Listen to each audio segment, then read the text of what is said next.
Up, কারণ আমি এক সেটের মধ্যে এখন আছি, আর এক সেটের স্ক্রিপ্ট পড়ছি। চাটগাঁয়া ভাষায় কিছু একটা বলে শোনান। বুজ্জগ কুজ্জেতুন গজ্জে গজ্জে দজ্জত পড়ে গিয়ে বদ্দা আর হরো বাড়ি মুসইদর ডাক।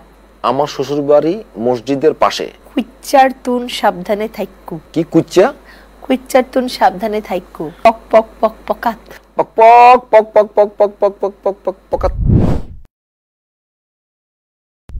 হ্যালো এভরিওয়ান, আপনাদের সবাইকে ওয়েলকাম করছি সোশ্যাল স্ল্যাপসে। আপনাদের সাথে পুরো আয়োজন জুড়ে আছি আমি তমর রশিদ।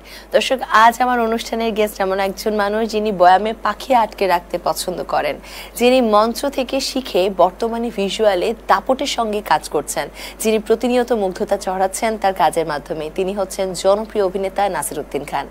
আজ তার সাথে আমরা অনেক বিষয় নিয়ে আড্ডা দিব। স্বাগত জানাচ্ছি। ভাইয়া, কেমন আছেন? চমৎকার, তুমি কেমন আছো? আলহামদুলিল্লাহ, খুব ভালো আছি এবং আপনি আমার সামনে আছেন দেখে আরো ভালো লাগছে। যদিও কণ্ঠে একটু ঝামেলা হয়ে গেছে, কিন্তু মনের খুশিতে আসলে আমি আজ আপনার সাথে বসে আছি, কারণ অনেক কিছু জানার আছে। একদম শুরু করতে চাই সে মঞ্চ থেকে শিখে আসা, এরপরে ভিজুয়ালে কাজ করা, সবকিছু মিলে অভিজ্ঞতা কেমন ছিল, জার্নিটা কেমন? অভিজ্ঞতা এবং জার্নি খুবই চমৎকার ছিল। সবার জীবনে একটা জার্নি থাকে। আর মঞ্চের ব্যাপারটা, হ্যাঁ, মঞ্চ অনেক সহায়তা করে অভিনয় শেখার ক্ষেত্রে বা অন্যান্য কাজকর্মগুলো শেখার ক্ষেত্রে। মঞ্চ ছাড়াও অনেকে উঠে আসেন, আমরা দেখতে পাই। তবে মঞ্চটা অনেক ধরনের সহায়তা করে।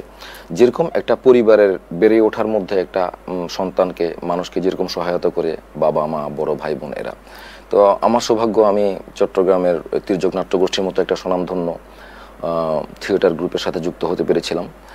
তো তারা যখন নতুন কোনো ছেলে মেয়ে গ্রুপে জয়েন করে, তাদেরকে দিয়ে বিভিন্ন ধরনের ওয়ার্কশপ করায়, গানের ওয়ার্কশপ বা নাচের। কারণ থিয়েটার হচ্ছে একটা মানে অনেক শিল্পের একটা মিলিত শিল্প। তো সেখানে তারাও আমাদেরকে ওয়ার্কশপ করিয়েছেন। আমার সৌভাগ্য, আমি তাদের কাছ থেকে অনেক কিছু শিখতে পেরেছি।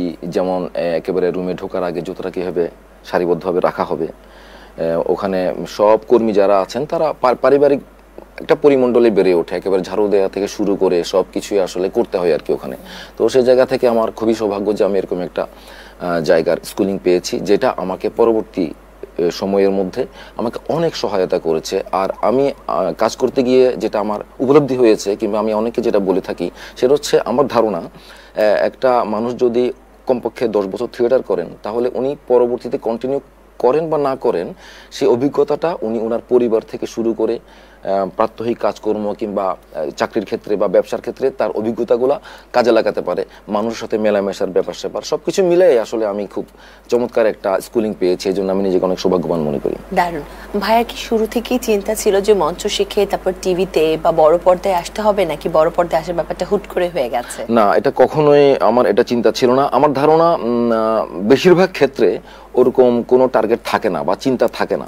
যখন শুরুতে একজন শুরু করে, সে হয়তো একটা ভালো লাগা থেকে শুরু করেছে, তার অভিনয়টা করতে ভালো লাগে কিংবা এই ধরনের একটা সাংস্কৃতিক পরিমণ্ডলে থাকতে ভালো লাগে, সেই ভালো লাগা থেকে শুরু করা, যেটা পরবর্তীতে হয়তো আমাকে চিন্তা করতে শিখিয়েছে যে ঠিক আছে, তাহলে এটা করেও মনে হয় খাওয়া যায় বা এটা করেও মনে হয় জীবিকা অর্জন করা যায়, যেহেতু অন্যান্য আর অনেক ক্ষেত্র আছে স্ক্রিনের সামনে।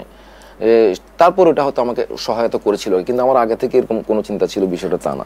হুট করে আমরা আপনাকে ভিজুয়ালে বেশ ভাইরাল হিসেবে পাই বা জনপ্রিয়তা সে খাতায় আপনি নাম লেখান কিছু চরিত্রের মাধ্যমে। ভিজুয়ালে আসার এই সিদ্ধান্তটা কি পুরোপুরি হুট করে ছিল, নাকি অনেক দিন ধরে কাজ করা হচ্ছিল?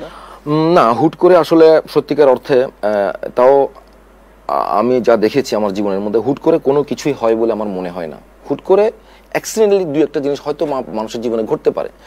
যেটা আমার ক্ষেত্রে হয়েছে সেটা হচ্ছে, আমি 95 থেকে থিয়েটারে কাজ করছি। কাজ করতে করতে করতে করতে প্রায় 2010-এর দিকে এসে, 10-এর পরে 11-12 এরকম সময় এসে আমি আমার এলাকায় চট্টগ্রামে কিছু শর্ট ফিল্মে কাজ করি। ওখানে কিছু মেকার ছিলেন, তাদের সাথে। তারপর দুই একটা টিভি নাটকে কাজ করি ঢাকায় এসে, তাও পরিচিত গণ্ডির মধ্যে।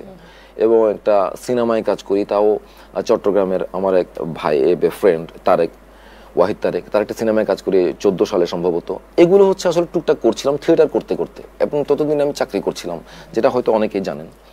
তারপরে একটা পর্যায়ে এসে আমি আসলে চাকরিতে আমি লক্ষ্য করলাম যে চাকরিতে আমি স্বাচ্ছন্দ্য বোধ করছি না, কিংবা ওখান থেকে আমি অনেক কিছু পাচ্ছি না, কারণ আমি অনেক কিছু দিতে পারছি না তাদেরকে। তখন আমি ভাবলাম যে যেহেতু আমি অভিনয় করি এবং অভিনয়ের কিছুটা আমার মূলধন আছে, সেগুলোকে সম্বল করে এবং অনেকের বিভিন্ন ইন্সপিরেশনে আমি ঢাকায় মুভ করি আর কি। তারপরে কন্টিনিউ করতে করতে আস্তে আস্তে এটা হয়, এটা একটা বিষয়। আরেকটা বিষয় হচ্ছে যে হুট করে ভাইরাল আসলে কেউ হয় না, মানে আমার ক্ষেত্রে যেটা হয়েছে বলে আমি মনে করি সেটা হচ্ছে আমি যেমন 16 সালে ঢাকায় আসি, তারপরে 16 সালের মাঝামাঝি থেকে আমি টুকটাক কাজ করা শুরু করি। একটা মানুষকে তো কখনোই আসলে হুট করে চেনে না কেউ, একদম চেনাতে হয়, এটাই স্বাভাবিক সবার ক্ষেত্রে, একজন সিঙ্গারের ক্ষেত্রে, একজন সবার ক্ষেত্রে এটা প্রযোজ্য। এবং যারা আমি ধরলাম যারা চাকরি করে, নতুন একজন যিনি ঢুকেছেন চাকরিতে জয়েন করেছেন, উনাকে জানতেও 6 মাস 3 মাস সময় লাগে, যার কারণে একটা প্রভিশন পিরিয়ড থাকে।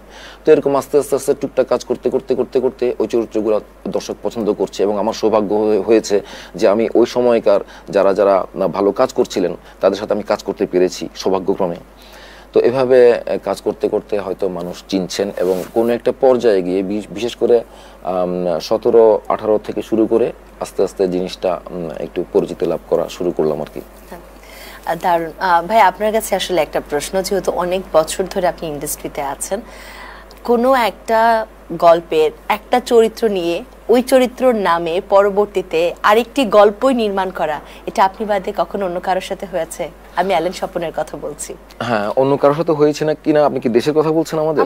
আমাদের দেশে মানে আমার জানা মতে হয় নাই, বা আমাকে যারা ইনফরমেশন দিয়েছে তাদের জানা মতে হয় নাই।